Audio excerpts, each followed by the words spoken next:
They thought they had something here. They would no show open, no blowing off pyro. They go straight to MJF's music and entrance and introduction. And it's the commercial-free match they're leading the show with, MJF versus Rush. And Brian, what did I say last week when they announced this thing that I was afraid was going to happen? That Rush was going to sell very little, if anything, and beat up MJF for the majority of the match, not only beating him up, but beating him up in a way that it's like, in a lot of cases, he's not even trying to beat the guy up and beating him up. And by the time that MJF wins by the skin of his teeth and it takes everything he's got to beat this fucking nobody, that it will do more damage to MJF to have won this match than if he had not had it to begin with. What was your evaluation of what happened here?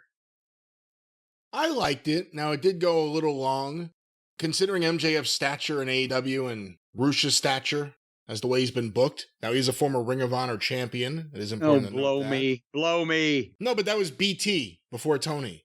So he was a Ring of Honor champion. Still.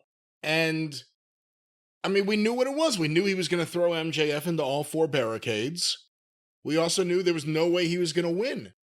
And he's impervious to pain. He's like a Mexican Superman or a Mexican Matt Jackson. Just nothing could affect him or hurt him or bother him in any way. And then the other thing was when MJF beat him, I'm assuming MJF was whispering something to him like, "Mucho gracias, mi amigo," because Rush patted him on the head right as the 3 count was being hit. Did you notice that?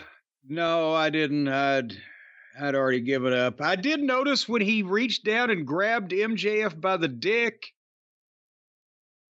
And then they tried to switch the camera, and they did, so you didn't actually see it, but you saw the reach and you saw MJF jump like, what the fuck? This guy just grabbed my dick.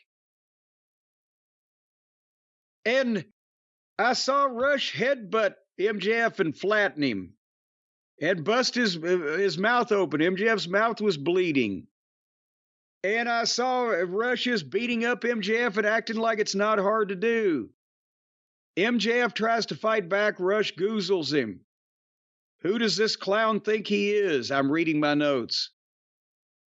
MJF hits his DDT, he gets a 2 count. Hits a pile driver, gets a 2 count.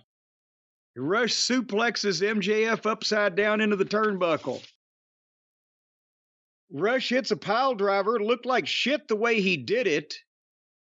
He didn't have control of MJF, and he covered him like a jobber. Which means it probably hurt. It looked like shit. Yeah. He bashed him off every barricade, kicked the shit out of him, played to the camera like MJF was one of the Mulkey brothers.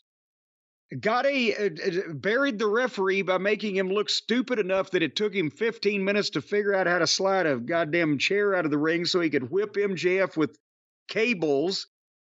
Tore up the fan signs. MJF started to come back, and Rush belly-to-bellied him off the apron to the floor and started kicking the shit out of him again. And then finally, MJF made his comeback, hit the heat seeker, hit a brainbuster, 1, 2, 3. And he laid there exhausted, having barely beaten somebody that only his immediate family would recognize if you put him on the news tomorrow. And there you go. And then the match before we go on to the afterbirth. I thought it was okay, but I kind of knew what to expect. And I didn't see Rush as just a jobber because I kind of knew who he was, but I'm not saying that's the right thing to do. I'm saying he needs to be a jobber because he's a shits, but he didn't have to be a jobber, but my God. He's never going to draw 15 cents in Chinese money. They might get him in a position where he's good to have a match to put a fucking babyface over on the babyface's way to do something. But Jesus Christ, I'm sorry. The other thing I was incensed. If you remember when MJF first got over, because AEW was his debut on national TV, MLW aside, that doesn't really count. he rarely wrestled on TV. He wrestled on the pay-per-views, and every one of those matches was excellent. Yeah. Like one better than the next. But we rarely saw him wrestle on TV. That was also when AEW, as AEW's numbers have gone down, unfortunately, it drags everyone else down, but that was when he first started connecting with the audience. Now you're seeing him in long competitive matches. And again, it's like no one's booked with the right person they should be squashing. MJF should be squashing someone to get ready for something, not having a long competitive match with someone who, let's see what happens, because Tony squanders everyone. If Roosh comes out of this and does something significant, maybe we look back on this a little differently. I don't know if that's going to happen. But MJF now think about that Daniel Garcia Camarado match last week, which made no sense. And then this week, Rhett Titus got his ass kicked. That made sense a little bit better than that. But we always say it, there are a lot of matches that unfortunately are squash matches that go forever. And a lot of it's because of the booking and a lot of it's because of the people. But how long did this go? Was it 22 minutes or so? I do well, because we've still got the afterbirth to go, because talk about the lousy booking.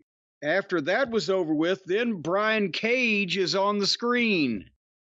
And he's got the great value Samoans with him.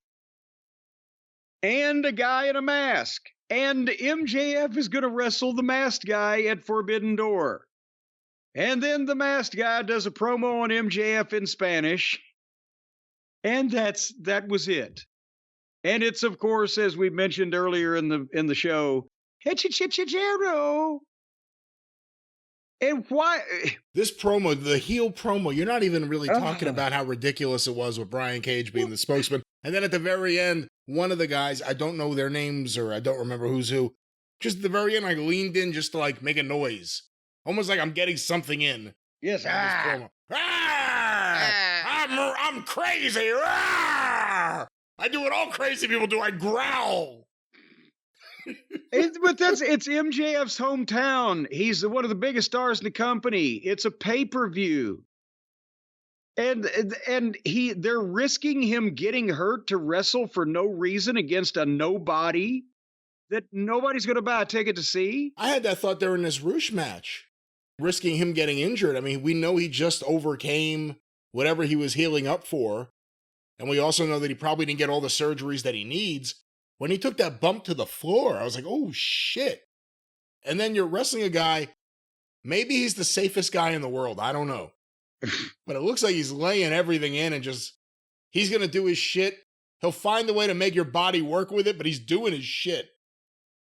So I don't know. I worried about that during this match, and MJF will get hurt. Well. But Hechichero, anyway. I like his promo. Hechichero, I like his promo. Yeah. So that's what we're going to see. Maybe we're going to see it, maybe not. I'm still holding out hope that the cult will say, no, we don't even want to hear about it.